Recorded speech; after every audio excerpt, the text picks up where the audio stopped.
నియోజకవర్గ అభివృద్ధి గురించి దృష్టి పెట్టి అనేక అంశాల మీద ముఖ్యమంత్రి గారికి ఇన్ఛార్జ్ మినిస్టర్ ఇక్కడ సమీక్షకు వచ్చినప్పుడు అసెంబ్లీలో కూడా మాట్లాడడం జరిగింది. ఒక మాటలో చెప్పాలంటే ఈ కాంగ్రెస్ 2 సంవత్సరాల పరిపాలన ఏమైందంటే అన్ని వర్గాల ప్రజల బతుకులు ఆగమవుతా ఉన్నాయి.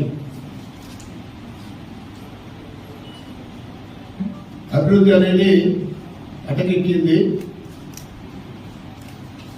అవినీతి ఉరకలేస్తూ ఉంది. ఉమ్మడి ఆంధ్రప్రదేశ్ ప్రజలకు అన్నపూర్ణ జిల్లాగా ఉమ్మడి ఆంధ్రప్రదేశ్ ప్రజలకు అన్నం పెట్టిన జిల్లా ఇందూరు జిల్లా. ఈ జిల్లాలో ఇప్పుడు రైతుల పరిస్థితి అంతా అగమ్యగోచరం. సన్నవడ్లకు 500 రూపాయల బోనస్ లేదు. అధిక వర్షాలు పడి పంట నష్టం పత్తా లేదు. మక్కల్లో 2400 రూపాయల ఎంఎస్పి ఉంటే కొనుగోలు కేంద్రాలు లేవు. పాపం రైతులు వర్షాలు పడుతున్నాయని 2000 లోపు అమ్ముకునే పరిస్థితి. ఇది రైతు పక్ష ప్రభుత్వం కాదు, రైతులని భక్షించే ప్రభుత్వం అని చెప్తాము. ఇక నిన్న ముఖ్యంగా ప్రజలకు ఎన్ని ఇబ్బందులు కలుగుతాయో చూస్తా ఉన్నాం. ఆరోగ్య బిల్లు కంప్లీట్ కాక ముఖ్యంగా మాధవ్ నగర్ అడవి మామిడిపల్లి దాని విషయంలో మా జిల్లా అధ్యక్షులు ప్రత్యేకంగా వాటి గురించి మాట్లాడేందుకు ఇటు ఫండ్స్ డైవర్ట్ చేసిన విషయం ఈ రెండుకి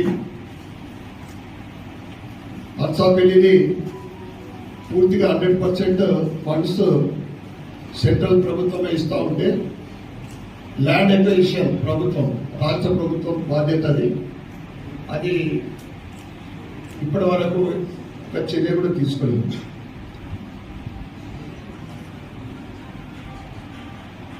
ఈ కాంగ్రెస్ ప్రభుత్వం ఎట్లుందంటే మనం వింటా ఉన్నాం. పాపము 2 సంవత్సరాల క్రితము కాంట్రాక్టర్ల బిల్లు కాంగ్రెస్ ప్రభుత్వం ఏర్పడిన తర్వాత 5% కమిషన్ల నుంచి 20% అయినా కానీ బిల్లులు వస్తున్నాయి. అవినీతి మీద ఉన్న శ్రద్ధ, అభివృద్ధి మీద లేని ప్రభుత్వానికి కాంగ్రెస్ ప్రభుత్వం. ఇది ఏం పాలన దీన్ని? ప్రజాపాలన లేదా ఇది రాక్షస పాలన? మా లెటర్లకు కనీసం ఒక 50% అన్నా కానీ రెస్పాన్స్ వస్తుందని మేము ఆశిస్తూ ఉన్నాం. మొద్దు నిద్ర లెక్క 2 years నుంచి ఎట్లయితే మన నిజామాబాద్ అర్బన్ మీద సవతి ప్రేమ చూపెడతా ఉన్నారో అదేవిధంగా ఉంటే మాత్రం భవిష్యత్తులో మా కార్యాచరణ మారుతుంది.